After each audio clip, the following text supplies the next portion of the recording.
Today I'm moving on to my third soap making recipe. I've been thinking about soap all the time, having a super good time, learning all about it and getting excited for all the fun soaps that I want to make. I've read over my book 3 or 4 times because, you know, it's a quick read and I have it sitting there and I'm going, ooh, ooh, which next? So today I'm going to be making my third recipe, which is the third one that Kelly recommends in her book. Link below in the description if you want to get the book and get the recipe and everything. It's a really great book, so I highly recommend getting it. The skill that we're supposed to be learning at this point, because we're not supposed to be doing anything fancy yet, we're still just learning how to make soap, and I'm gonna cheat. I'm gonna throw the extra things into the soap and I'm gonna put color and I'm gonna put scent, even though this recipe is supposed to just be super simple, so I'm bad. But the skill that we're supposed to be learning is embossing, and so the design that I've kind of planned is a moon and stars design, and once the soap firms up, you're supposed to cut it and then give it a couple days, and then you can stamp it with your design, and it gives it texture to the soap, which is gonna look so cool. But yeah, so I'm gonna get a star stamp and then I'm gonna add extra stars into my moon and stars sky. I have been playing with my other soaps because they're all soft, and so I've been trying stabbing stuff into them to see what the embossing is like before I go to, you know, try to do that next step on these bars of soap. And it seems really simple, but I know from what I've seen other soap makers do online, it's a really nice look. Especially for soap makers that are businesses, I love the look of when they stamp their brand into the soap. It's just, you know, it's so classic, especially on like a solid colored bar. It's, you know, I can see why she wants us to learn this skill, because it's something that can give you like a really, you know, modern and simplistic but very classic, very nice look. So, you know, I'm excited to get this skill under my belt as I learn to be a pro soap maker and finally make some fancy bars. It took way too long getting this all together, so my oils and my lye are too cold for the recipe, but they still feel like they're kind of in a similar temperature range, so I'm still gonna go for it. I'm really excited about what I'm gonna do for my little design. Even though this is supposed to be only about embossing, I got these little bits that I'm gonna use to add in to make a fancy soap. Because that's what we all want to do, right? We all want to make fancy soaps. So, hoping that this recipe isn't, I don't know, today it's looking a little bit more full in my container. I really don't want this splashing everywhere.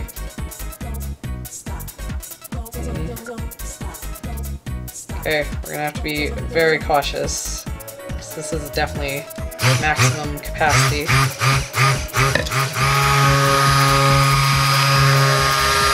I think I'll probably have to blend this a little bit longer than I normally would because of the cool temperature. I want to make sure I'm not getting false trace, because that's one thing that can happen when you use temperatures too cool, because it's thickening up already. But you know, there's a lot of hard stuff in this recipe, and it definitely doesn't look like everything's all mixed in. Definitely like way too full for, I don't know what's going on with this recipe that it's so much more full than the other ones. Get out of here. It's definitely seeming like it's probably just false trace, the fact that it's so thick already, and the stuff that I'm wiping off the table here, because, you know, it doesn't seem to be fully emulsified. Or for embeds, you're supposed to have medium trace, so I'm only slightly paranoid. I'm more paranoid about how much I'm splashing it everywhere, probably. I mean, at this point, I'm wondering if I should add my oils and my charcoal for the color that I want to do, and then just keep blending it until it gets to to that medium trace kind of thickness, or if I should keep doing it like this and risk getting it too close and then it being like a, oh my god, I gotta go super fast to get the additives in.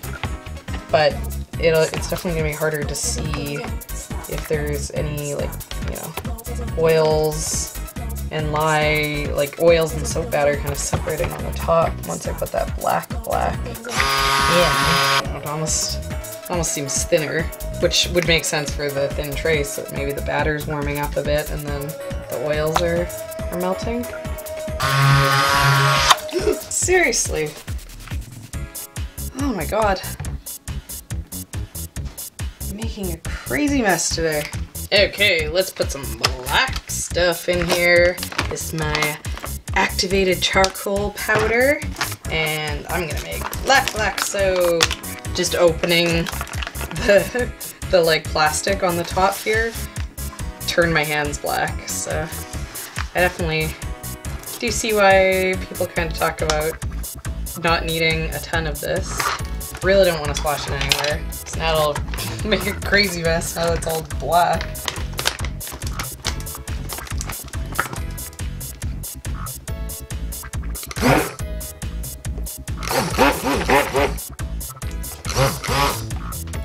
Uh-oh. That's thickening it pretty good. Yeah. Now that it actually is going, maybe I'll give it a little bit of a spoon stir before... Ah! It's splashing. Seriously.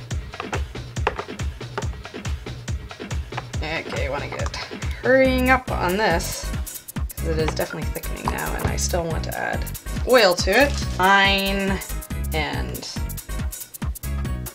a little bit of eucalyptus and a little dash of cinnamon and some lavender to kind of make this, you know, kind of dark, musky, manly-ish scent. Man, I put like 6 drops of cinnamon in this, and I can like totally smell the cinnamon. I don't know, that looks kind of gray. I wonder if it's not black enough. I know that when I was reading about the activated charcoal, people said it basically was the color it was when you make the soap. The color doesn't really change. And I want like black.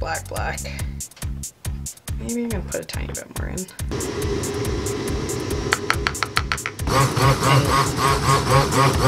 Get doing what I want to do with it, or else it's gonna get too thick to be able to do anything. I hope there's not gonna be like chunks of black in here because I didn't stir it well enough because of how it was thickening, but whatever. Let's do this. I've obviously proven so far in this video that I'm most definitely learning, right? Only soap number 3. Not even supposed to be doing anything but embossing, according to the book. So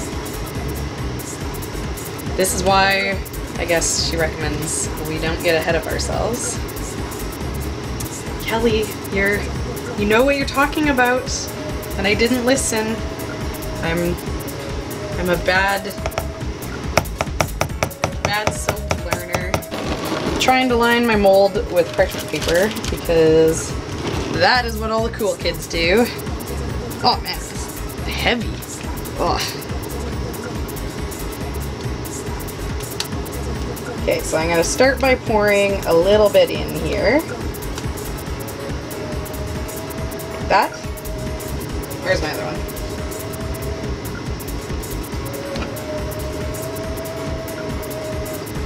So what I want to do is I want to take these cool little balls that I made out of the pink and the white soap, and I want to put them so that they're going to get cut in the middle, like cut in half when I cut the soap, and then it's going to show, like, you know, the little face of the moon. Okay, considering how klutzy I've been so far, it's move that away from me and the edge. Middle one would be right in the middle.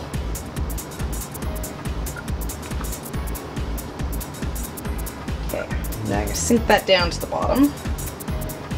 And then I guess the other ones would kind of be just equally between.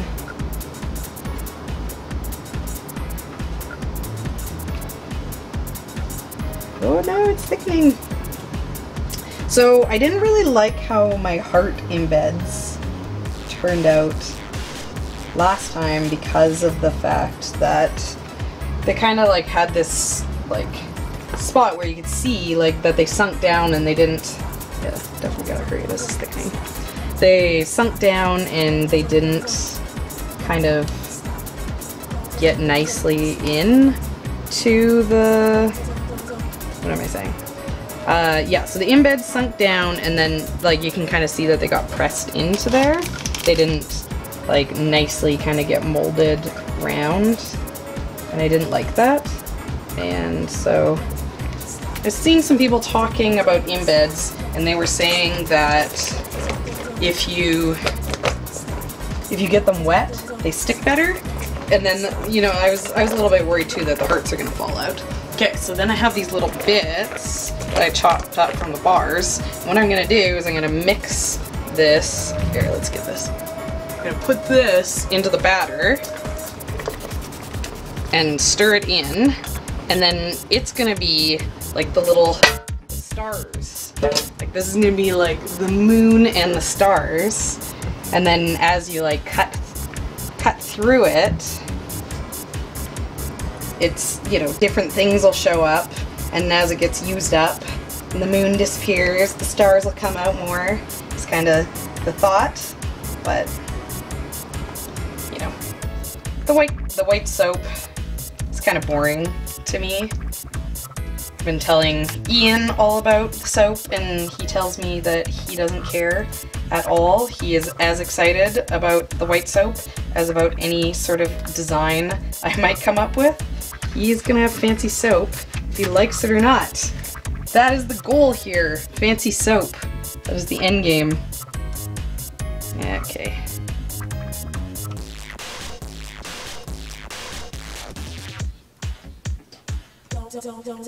I don't know how much needs to go into each one.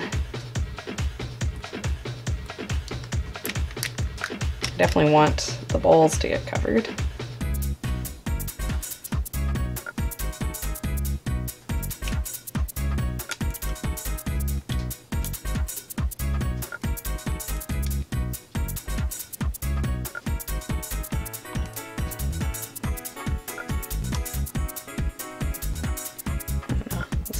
Let's put the rest in here. My cereal box to hold the sides together technique that I used last time on my, I was too cheap to buy the soap mold in the wooden box because I had no idea what I was doing when I bought the soap mold that I have here. And I know that when Ian comes home, he'll be able to make me like just a little box to throw it in. So I haven't been stressing too much about a solution, but I mean, like, this is a little bit ridiculous. Oh yeah, look, that's super professional looking right there. That's how you MacGyver some soap right there. It's gonna have to be stoked about this. It's gonna like be all fancy inside. It's gonna smell good. It's gonna be all manly. I got my soap tucked into bed. I forgot to show it on the video, but I remembered to buy the rubbing alcohol. It was 99% rubbing alcohol. I got the highest one there was because people were saying, you know, kind of the higher the better. And I sprayed it on the surface because I want to try to prevent ash, which I've seen people online talking about that. And, you know, obviously with black soap, if I get the ash on the top, it's gonna be extra obvious, so, you know, worth putting in the effort. I'm gonna quickly talk about kind of the skills that I've learned and picked up before I then cut to when I finally crack open the soap and cut it and show you and do the embossing. The things I've learned making the soap, obviously I need to get a bigger container. There's no reason my soap should be any higher than halfway up a container. That's just silly. Like, you know, I've splashed soap twice now, so 2 out of 3, Meatloaf says that isn't bad, but he's wrong. That is bad. It should be almost never, so I need to get a bigger, deeper thing for doing the soap in. I was thinking about my past soaps, and they're really soft. On the shelf right now, they've been on there like a week or two, and they're just like, you know, they're not firming up in the way I would anticipate them to be firming up. And when I cut open that white one to do the soap for the embeds for the soap today, the soap was super sticky inside. It was as sticky as it was the first day I cut it, and I was having problems cutting it because of the stickiness. So, you know, that's something that was supposed to kind of like cure up and be fine. I used my tap water for those first 2 batches, and we have really hard water here, like lots of minerals in our water, and I almost wonder if the minerals were reacting with the lye and then taking away from the concentrate of lye in it, and that was maybe what is making those so soft. It just seems really weird, right? Like I've been watching people cut their soap, and it doesn't cut like even what it cut today, with it being 2 weeks later. So I got the distilled water, and we'll see if this batch is gonna firm up any nicer. I'm crossing my fingers that it is, and that it was just me being lazy that was kind of causing some issues for that. Things that people have taught me online so far is that you want to be careful using glass for soap making, because the glass can get damaged in ways that you can't see, and then the stress of the heat from the process could cause it to just crack and break and cause like crazy lye mess. So no glass, definitely don't want to be doing that. And everyone's been telling me make sure to run all recipes through a lye calculator. That's just good advice. You know, like I felt that I could trust the book because Kelly, she made this nice book for us, and I do like feel like there is a good chance that these recipes are good to go. They've, you know, no typos have been printed in, but you know, it's a good habit to get into. You know, you getting recipes online off of blogs and stuff, and just so simple to make a little typo that, you know, for the hassle that it is to run a recipe through, it's worth that extra step. Another big thing that I've learned so far is that soap is super addicting. I can't stop thinking about it. I'm so excited to make my next batch, and you know, I've been talking to Ian about it, getting him super annoyed, but I've been having a really good time. Another thing that I didn't expect to find that I've been really happy to is that the online soap making community is super awesome, super friendly, you know, not just in YouTube videos. I know I've had a bunch of people coming and saying such nice things about the other soap making videos that I put up, and you know, that's just me sharing, like trying to learn this homestead skill. It's not necessarily me trying to, you know, become like a soap maker and a person who makes soap videos, but they've all been super nice, super helpful. There's some amazing videos on YouTube of people who are doing things that blows my mind, so skilled. And so it's just been really nice to find those people. And I've also joined a few Facebook groups, and they're so friendly and so inspiring there too. So I'm going to throw a bunch of resources down in the description box, a bunch of links to things that I've basically been finding helpful. So, you know, if you guys are also on your journey, you should go check those out. And, you know, I think that you'd enjoy some of the stuff that I've been using down there.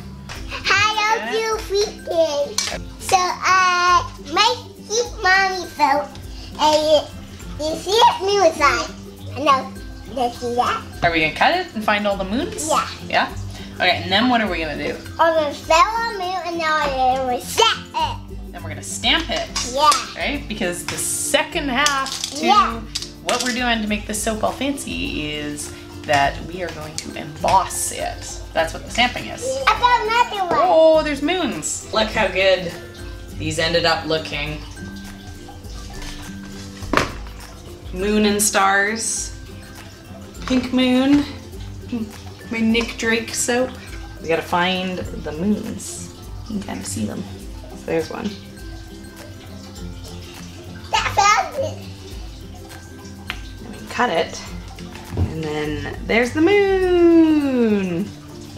It's so pretty. No, Sam. No, get off the table. No, no, no. Mommy and Leah only. Mommy, yeah, oh. Okay, so you take this and then you press on it. Press hard. Oh.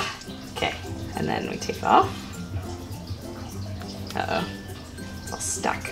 No, no, no, let Mommy do it. We gotta do it gentle. There. What do you think? How's it look? Yeah, pretty. It looks pretty good. I do it. Okay, you want to stamp? Okay, which side? Okay, Yeah. they're all sticky, so let's keep it on the cutting. Okay, and then you can't put it where the white is, okay? So right there, and then press hard. Oh, press hard. All right, let's see. Oh, I see it. Looks good. Is it a pretty good moon? It looks like a moon I said. Hey, baby. Another one.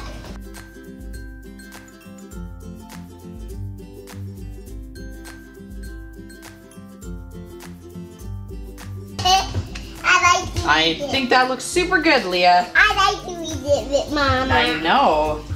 It's fun, huh? Ooh.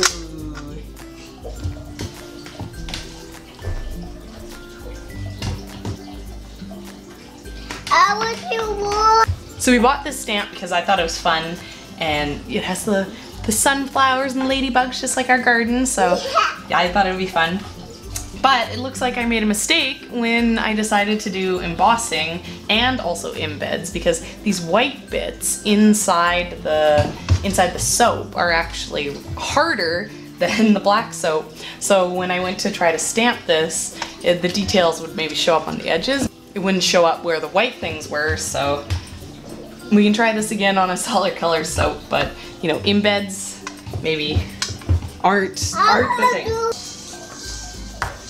This stuff has already been sitting for a week, but it's just so soft. I didn't want to cut it yet, but you know, after a week I figure it's probably fine for her to touch it. Worst it's gonna do is dry her hands out a little bit.